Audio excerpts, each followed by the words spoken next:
لوگ کہتے ہیں نا کہ جی اولیاء اللہ کے حوالے سے یہ کہانیاں اور واقعات تو تم نے گڑھے ہیں، قرآن و حدیث میں تو اس کی کوئی دلیل نہیں ملتی۔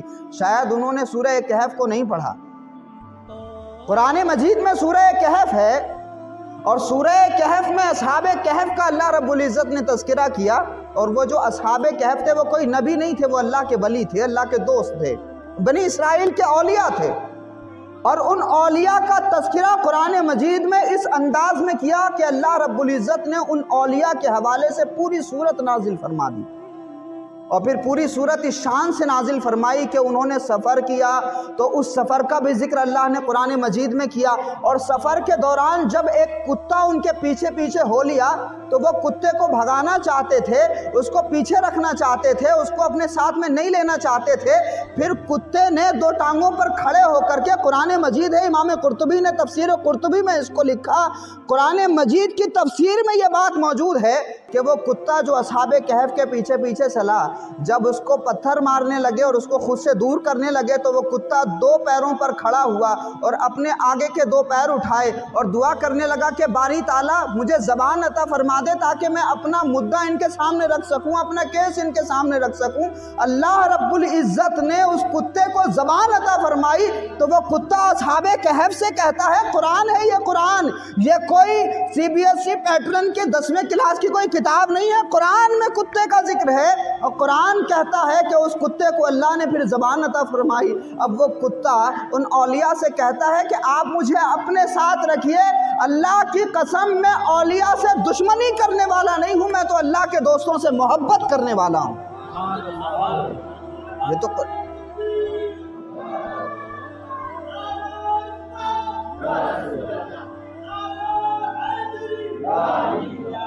تو فرمایا،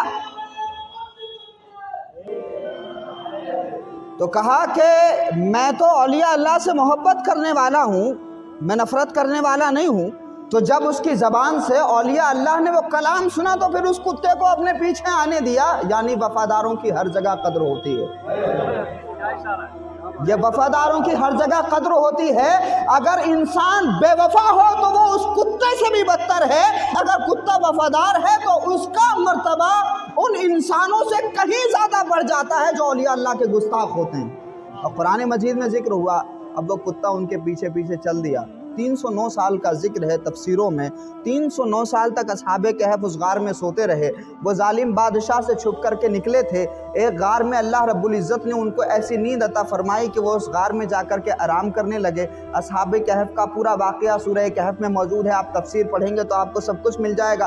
تو وہاں پر جا کر کے سوئے، 309 سال تک اصحاب کہف سوتے رہے۔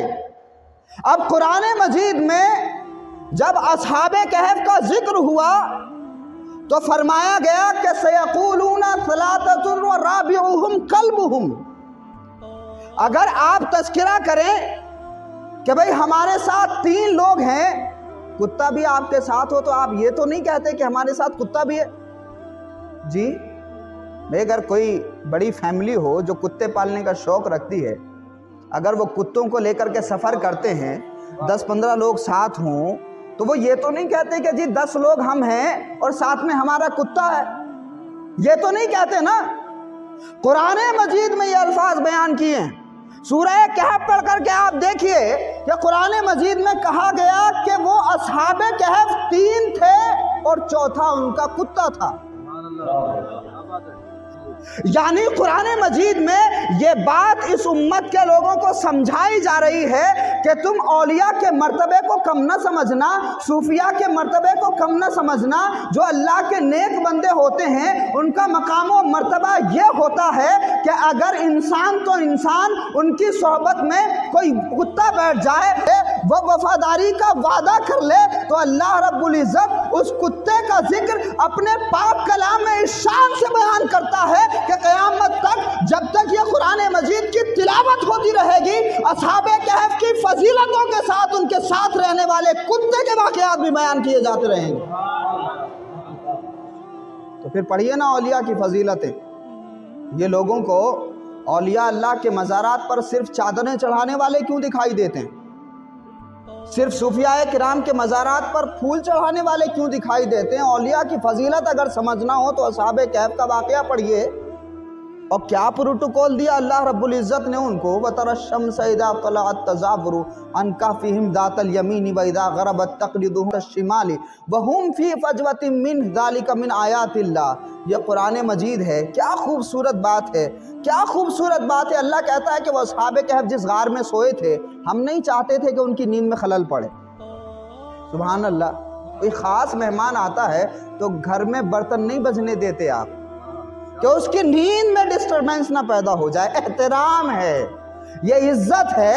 اور چھوٹے چھوٹے بچوں کو آپ یہ کہہ کر کے چھپاتے ہیں کہ مہمان آئے ہوئے، زور سے نہیں بولنا، ان کی نیند میں خلل پڑ جائے گا۔ مطلب جب آپ کا یہ عمل ہوتا ہے تو آپ یہ بتاتے ہیں کہ آنے والا کوئی بڑا ہی محترم ہے، آرام کرنے والا کوئی مقدس ہے، آرام کرنے والی کوئی عظیم شخصیت ہے۔ تو قرآن مجید میں کہا گیا کہ وہ اصحاب کہف جس غار میں سوئے تھے، تو جب سورج نکلتا تھا تو اس کی روشنی غار میں جاتی تھی، اور جب غروب ہوتا تھا تب بھی سورج کی روشنی غار میں جاتی تھی۔ اب کیا ہوا کہ جب یہ اصحاب کہف وہاں جا کر کے سوئے تو پھر اگر سورج کی روشنی اسی روٹین میں اس غار میں جائے گی تو اصحاب کہف کی نیند میں خلل پڑ جائے گا۔ اب اللہ رب العزت نے اپنے دوستوں کا یہ پروٹوکول رکھا ہے۔ اس مالک کے قبضہ قدرت میں یہ سورج بھی ہے، وہ مالک اس سورج کا بھی خالق ہے، چاند کا بھی خالق ہے، اس کے دوست اس غار میں سوئے ہیں۔ تو اللہ فرماتا ہے قرآن مجید میں کہ تم دیکھو گے کہ ہم نے سورج کی رفتار کو تھوڑا سا چینج کیا ہے، کہ جب یہ نکلتا ہے تو پہلے روشنی غار میں جاتی تھی، مگر اب اس غار میں ہمارے دوست سوئے ہوئے ہیں، ہم نے اس کا راستہ بدل دیا ہے۔ اب یہ نکلتا تو ہے مگر اس کی دھوپ اس غار میں نہیں جاتی، اور میرے اولیاء کی نیند میں خلل نہیں پڑتا۔ ذالک من آیات اللہ، یہ تو اللہ کی نشانیوں میں سے، یہ اللہ کی نشانیوں میں سے۔ اور فرمایا کہ وَمَن يَهْدِ اللَّهُ فَهُوَ الْمُهْتَدِ وَمَن يُضْلِلْ فَلَن تَجِدَ لَهُ وَلِيًّا مُرْشِدًا۔ قرآن کہتا ہے کہ جس کو پھر وہ گمراہ کرنا چاہے اس کو کوئی ہدایت نہیں دے سکتا، اور جس کو وہ ہدایت دینا چاہے اس کو کوئی گمراہ نہیں کر سکتا۔ یعنی ہم اگر اولیاء اللہ سے محبت کرتے ہیں تو ہمیں دنیا کو تانا نہیں دینا کہ تم محبت نہیں کرتے، بلکہ ہمیں اپنے رب کا اس لیے شکر ادا کرنا ہے کہ اللہ رب العزت نے ہمیں ہدایت عطا فرمائی ہے کہ ہمارے دل میں شیخ عبد القادر جیلانی کی محبت رکھ دی ہے۔ یہ ہمارے رب کا احسان اور کرم ہے کہ اس نے ہمارے دل کو سلطان الہند خواجہ خواجگاں کی محبت کے لیے چن لیا ہے۔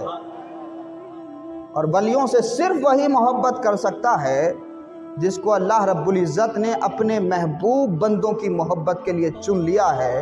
تو ہمارے دل میں اگر خواجہ شمنا میرا کی محبت ہے تو یہ انتخاب خدا بندی ہے۔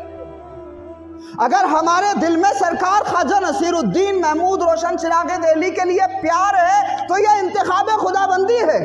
اگر ہم سید محمد حسینی خواجہ بندہ نواز گیسو دراز سے محبت اور عقیدت رکھتے ہیں تو یہ اللہ کا انتخاب ہے۔ ہمارے مالک نے اپنے محبوب بندے کی محبت کے لیے ہمارے دلوں کو چن لیا ہے، اور اس کے لیے آپ تمام لوگوں کو مبارکباد، آپ تمام لوگوں کو مبارکباد کہ اللہ رب العزت نے اس جماعت سے پیار کرنے کے لیے آپ کا انتخاب فرمایا ہے۔